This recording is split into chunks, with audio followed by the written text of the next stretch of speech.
AI is growing at a fast rate.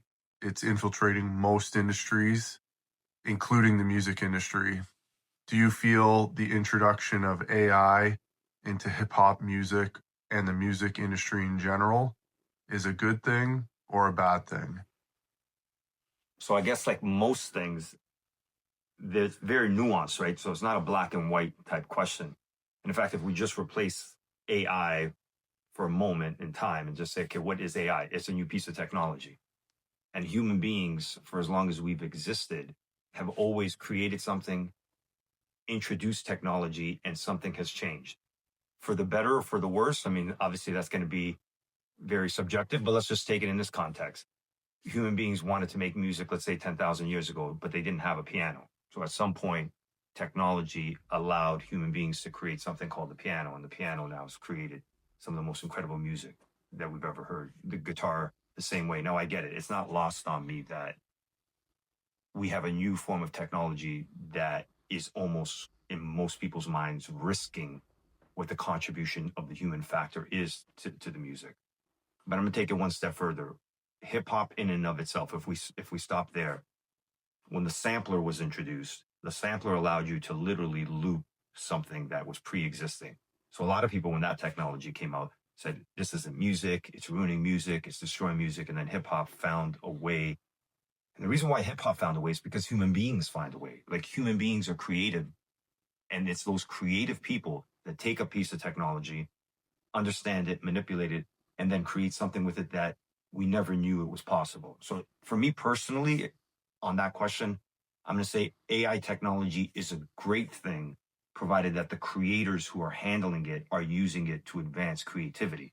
It becomes a very negative thing if all AI is doing is stealing, robbing something, and copying something.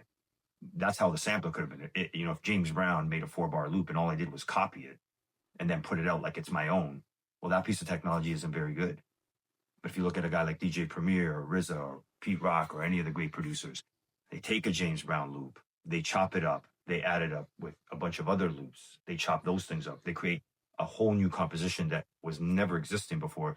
Now the technology advanced it. And that's my intention personally on how we're using AI, which is, can we allow it to expand the current creativity that exists within us as human beings, within you personally as a creator? What about the AI companies that are coming out that are allowing people to create full songs that sound very realistic? I don't know if you've heard the 1950s soul version of Many Men by 50 Cent. I did. I heard it and I was impressed with it. And I'll tell you why I was impressed with it. And again, like, covers have been part of music as well. So like a chunk of great Beatles hits were not written by the Beatles. So somebody else did it, they copied and redid it. Now I get it. AI's taking that to the very next level.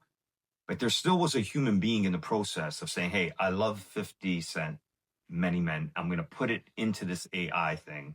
And then whoever decided, the person that did that had to decide which version of the AI was most appealing.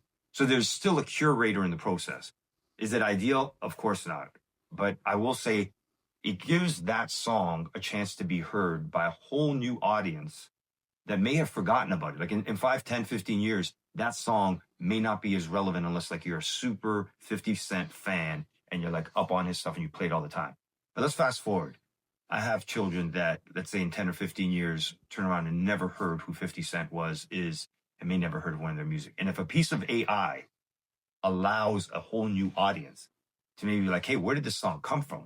Now all of a sudden they listen to the AI version, but they're going to dig a little bit and want to hear what the original sounded like if they fall in love with any piece of music. Now that's my optimism talking. Like, that's what I'm hoping, that pulling the silver lining out of the discussion, saying, hey, if you hear a song like Many Men that was created by 50 and now an AI version does it, it's my hope that when you hear the AI version, if it's good, you listen to it and then somebody's giving credit on the original, and now you chase the original as well and you want to hear that version. In that context, it could be helpful as far as keeping your song relevant longer to a much wider generation. And again, I'm kind of going back a bit. The first time I heard Zapp's More Bounce to the Ounce, that classic record. The first time I heard it was by EPMD doing You Got to Chill. Now, I think I was like 14 or 15 years old. I had no idea that You Got to Chill by EPMD was sampled, that they sampled Bounce from Zapp. But once I fell in love with that track and discovered it, I did some digging, and then I did go back and pick up the original record and have, a lot of appeal to it. So summarizing it, if the technology wasn't there for EPMD to sample that record, a schoolboy in 1987, 88 would never known that record came out in the 70s. And I just would never have been introduced to that track, and the likeliness of me falling in love with it would have gone down dramatically. If AI can do a portion of that, then I feel like there is some merit in it. AI is just stealing people's music. Well, that becomes a very different discussion.